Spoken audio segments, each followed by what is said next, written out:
मुगलों ने साम दाम दंड भेद द्वारा धर्मांतरण कराया, अंग्रेजों ने आके साम दाम दंड भेद द्वारा धर्मांतरण कराया, और आजादी के 75 साल के बाद भी स्वतंत्र भारत में साम दाम दंड भेद द्वारा धर्मांतरण हो रहा है।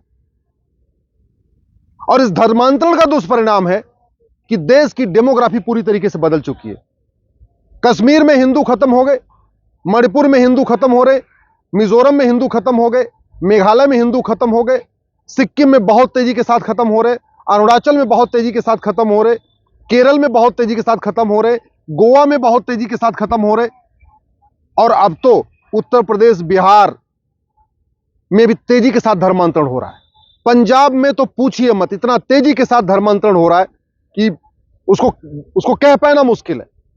दुनिया का चौथा सबसे बड़ा चर्च जालंधर में बन रहा है, 4th largest church of world Punjab में, जालंधर में बन रहा है। कैसे बन रहा है, क्यों बन रहा है? विदेशों से फंडिंग आ रही है। हमने फंडिंग रोकने का कोई काम नहीं किया, इसलिए इस्लामिक कन्वर्जन भी हो रहा है, क्रिश्चियन कन्वर्जन भी हो रहा है। इस्लामिक कन्वर्जन के लिए खाड़ी देशों से हवाला के जरिए पैसा आ रहा है, क्रिश्चियन कन्वर्जन करने के लिए यूरोप से और अमेरिका से एफसीआरए के जरिए पैसा आ रहा है।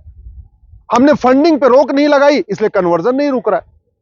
जब तक विदेशी चंदा जो आ रहा है, विदेशी पैसा आ रहा है, चाहे वो हवाला के जरिए आ रहा है या एफसीआरए के जरिए आ रहा है, ये नहीं रुकेगा, धर्मांतरण नहीं रुकेगा। एफसीआरए 2010 में कांग्रेस ने बनाया इसीलिए था, केवल और केवल यहां पे जो भारत विरोधी एनजीओ हैं, भारत विरोधी सामाजिक कार्यकर्ता हैं, भारत विरोधी पत्रकार हैं, भारत विरोधी संस्थाएं हैं, उनको फंडिंग कराने के लिए एफसीआरए बनाया गया था। मिशनरियों को फंडिंग कराने के लिए, अलगाववादियों को फंडिंग कराने के लिए, आतंकवादियों को फंडिंग कराने के लिए एफसीआरए 2010 में कांग्रेस ने बनाया था, माओवादियों, नक्सलियों को फंडिंग कराने के लिए। और वो एफसीआरए आज भी चल रहा है। हालांकि कई एनजीओ का लाइसेंस रद्द हुआ, लेकिन जब तक वो एफसीआरए है ना, तब तक एनजीओ का लाइसेंस रद्द करने से धर्मांतरण नहीं रुकेगा। कंप्लीट उसको रिपील करना पड़ेगा, खत्म करना पड़ेगा। दूसरा, इस्लामिक कन्वर्जन के लिए खाड़ी देशों से फंडिंग हो रही है, और भारत के अंदर नशा तस्करी से जो पैसा कमाया जा रहा है, वो पूरा का पूरा कन्वर्जन में जा रहा है।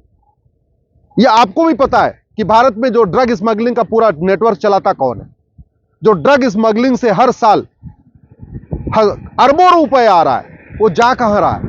ड्रग स्मगलिंग का पूरा पैसा भारत को बर्बाद करने में खर्च हो रहा है। एक तो ड्रग हमारे स्कूल कॉलेज में फैलाई जा रही है, हमारे बच्चों को नशेड़ी बनाया जा रहा है, ऊपर से जो पैसा आ रहा है उसी से कन्वर्ट भी किया जा रहा है। पंजाब में जो कन्वर्जन का पूरा खेल चला है, वो पहले नशा मुफ्त में बांटा गया, उनको ड्रग एडिक्ट बनाया गया। जब वो नशेड़ी हो गए वहां के युवा और वहां के लोग, फिर उनको कन्वर्ट करना शुरू कर दिया। दलितों को, ट्राइबल्स को, आदिवासियों को बहुत बुरी तरीके से कन्वर्ट किया जा रहा है। और कैसे? पैसे की लालच देके, हॉस्पिटल में इलाज का लालच देके, स्कूल में एडमिशन करा के, और युवाओं को नशेड़ी बना के। यह धर्मांतरण तब रुकेगा जब नशा तस्करी रुकेगी, क्योंकि सारी नशा तस्करों से एक तो बच्चों को नशेड़ी बनाया जाता है, जो पैसा कमाया जाता है उससे धर्मांतरण कराया जाता है। धर्मांतरण तब रुकेगा जब धर्मांतरण कराने वाले मिशनरियों और जिहादियों की 100% प्रॉपर्टी जब्त करने, उनकी नागरिकता खत्म करने, उनको आजीवन कारावास, फांसी के लिए कानून बनेगा। धर्मांतरण एक ऑर्गेनाइज्ड क्राइम है, एक व्यक्ति नहीं करता, कई लोग मिलकर करते हैं। तो धर्मांतरण तब रुकेगा जो उस पूरे गैंग में शामिल है, उस पूरे सिंडिकेट में शामिल है, सबके खिलाफ गैंगस्टर एक्ट लगेगा। धर्मांतरण तब रुकेगा जब धर्मांतरण कराने वाले मिशनरी और जिहादियों और उनके सहयोगियों पे एनएसए लगेगा, नेशनल सिक्योरिटी एक्ट लगेगा। धर्मांतरण हमारी राष्ट्र की सुरक्षा के लिए खतरा है, लेकिन जो नेशनल सिक्योरिटी एक्ट में, उसमें कहीं लिखा नहीं है कि धर्मांतरण राष्ट्र की सुरक्षा के लिए खतरा है, इसलिए पुलिस एनएसए लगाती नहीं है। धर्मांतरण हमारी देश की एकता अखंडता के लिए खतरा है। देश की एकता अखंडता के लिए जो खतरा है, उससे निपटने के लिए हमारे पास एक कानून है, यूएपीए, लेकिन उसमें कहीं लिखा नहीं है कि धर्मांतरण हमारी एकता अखंडता के लिए खतरा है, इसलिए पुलिस यूएपीए लगाती नहीं। धर्मांतरण एक ऑर्गेनाइज्ड क्राइम है, लेकिन गैंगस्टर एक्ट में लिखा नहीं है कि धर्मांतरण एक ऑर्गेनाइज्ड क्राइम है। मकोका महाराष्ट्र में है, उसमें लिखा नहीं है धर्मांतरण एक ऑर्गेनाइज्ड क्राइम है। गुजरात में गुजकोका है, लेकिन लिखा नहीं है गुजकोका कानून में कि धर्मांतरण एक ऑर्गेनाइज्ड क्राइम है। तो इसलिए न महाराष्ट्र मकोका लगाती है, न गुजरात में गुजकोका लगता है, न यूपी में गैंगस्टर एक्ट लगता है। धर्मांतरण एक वेजिंग वॉर है। अल्टीमेटली ये धर्मांतरण मुगलों के समय किया गया यहाँ की डेमोग्राफी बदलने के लिए, अभी भी किया जा रहा है केवल और केवल यहाँ की डेमोग्राफी बदलने के लिए। तो ये जो धर्मांतरण कराने वालों पे वेजिंग वॉर की अगर धारा लगा दिया जाए, उनकी प्रॉपर्टी जब्त किया जाए, उनको आजीवन कारावास फांसी दिया जाए, तो धर्मांतरण करा एकदम बंद हो जाएगा। लेकिन जो वेजिंग वॉर की धारा है उसमें कहीं लिखा ही नहीं कि धर्मांतरण एक वेजिंग वॉर है। धर्मांतरण एक देशद्रोह है। जो लोग भारत को मानते हैं, भारत की संस्कृति को मानते हैं, जो वसुधैव कुटुंबकम को मानते हैं, नारी तू नारायणी को मानते हैं, सर्वमंगल मांगल्य मानते हैं, उनको विदेशी रिलीजन में कन्वर्ट कर देना, उनको फॉरेन के रिलीजन में कन्वर्ट करना, इससे बड़ा देशद्रोह क्या हो सकता है। लेकिन धर्मांतरण को कानून में देशद्रोह घोषित नहीं किया गया, न पुराने वाले आईपीसी में घोषित किया गया, नई वाली भारतीय न्याय संहिता में घोषित किया गया। तो धर्मांतरण कराने वालों को देशद्रोह भी नहीं लग रहा है। हमने जो नया भारतीय न्याय संहिता बनाया उसमें धर्मांतरण पे कोई चैप्टर नहीं है। धार्मिक भावना आहत करना अपराध है, लेकिन धर्मांतरण कराना अपराध नहीं है। आप जरा सोचिए, किसी के आपने धर्म के बारे में कुछ बोल दिया वो अपराध है, लेकिन किसी को आपने झूठ बोल के, लालच दे के, धोखा दे के उसको कन्वर्ट कर दिया, वो अपराध नहीं है। इसीलिए मुगलों के समय भी धर्मांतरण हुआ, अंग्रेजों के समय भी धर्मांतरण हुआ, और आज भी धर्मांतरण हो रहा है। और इस धर्मांतरण, घुसपैठ और जनसंख्या विस्फोट का परिणाम है। हम 9 राज्यों से खत्म हो चुके हैं, हम 200 जिलों से खत्म हो चुके हैं, हम 900 तहसीलों से खत्म हो चुके हैं। आप जहां रहते हैं ना, वहां पता करिएगा, आपके आसपास भी धर्मांतरण हो रहा होगा, आपके आसपास भी धर्मांतरण हो रहा होगा। बहुत सारे ऐसे भी होते हैं जो कन्वर्ट हो जाते हैं, लेकिन पहचान नहीं, अपनी पहचान पुरानी रखते हैं। उदाहरण के लिए आपके यूपी में, बिहार में लोग क्रिश्चियन बन गए, लेकिन रिजर्वेशन के लिए वो बताते नहीं है, पूजा पाठ नहीं करते, मंदिर नहीं जाते, होली दिवाली नहीं मनाते, लेकिन रिजर्वेशन के फायदे के लिए अपना अभी भी दलित बने हुए हैं या जो भी है आदिवासी बने हुए हैं, एक्चुअल में कन्वर्ट हो चुके हैं। इसलिए समय आ गया है धर्मांतरण रोकने के लिए कानून बनाने के साथ साथ घर वापसी के लिए कानून बनाया जाए। आखिर एक अगर योजना हम लॉन्च कर दें कि भाई जो आदमी विदेशी रिलीजन को छोड़ेगा और दोबारा भारतीय रिलीजन को अडॉप्ट करेगा, सिख बनेगा, जैन बनेगा, हिंदू बनेगा, उसको हम लाभ देंगे, उसको हम 5 लाख रुपए देंगे घर वापसी। देखिए फटाफट लोग घर वापसी करना शुरू कर देंगे।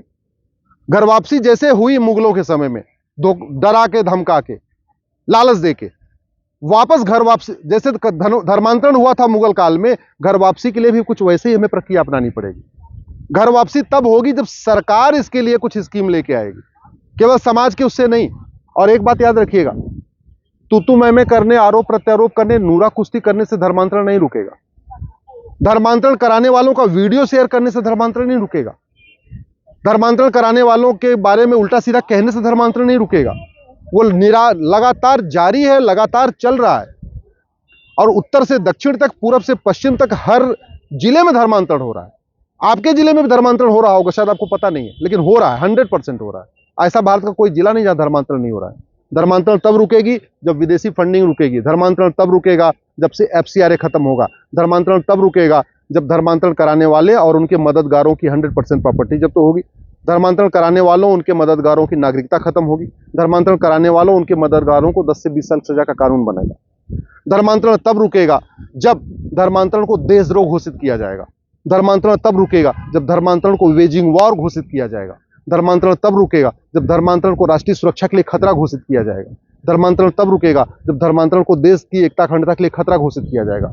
धर्मांतरण तब रुकेगा जब धर्मांतरण को ऑर्गेनाइज क्राइम घोषित किया जाएगा, यानी धर्मांतरण कराने वालों के खिलाफ NSA भी लगेगा, UAPA भी लगेगा, गैंगस्टर एक्ट भी लगेगा, वेजिंग वॉर की धारा भी लगेगी और देशद्रोह की भी धारा लगेगी।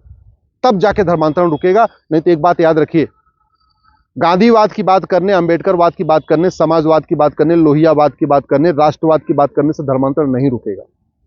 जय श्री राम, भारत माता की जय बोलने से धर्मांतरण नहीं रुकेगा। राम कथा करने, कृष्ण कथा करने से धर्मांतरण नहीं रुकेगा। भागवत कथा से धर्मांतरण नहीं रुकेगा। मठ मंदिर बनाने से भी धर्मांतरण नहीं रुकेगा। लेकिन मैं गारंटी लेता हूं, जैसा मैं कानून कह रहा हूं ऐसा अगर बना दिया जाए, 100% धर्मांतरण रुकेगा। और धर्मांतरण कराने वाले और उनके मददगार दोबारा कभी जरूरत नहीं करेंगे किसी हिंदू, जैन, बौद्ध, सिख की धर्मांतरण कराने के बारे में।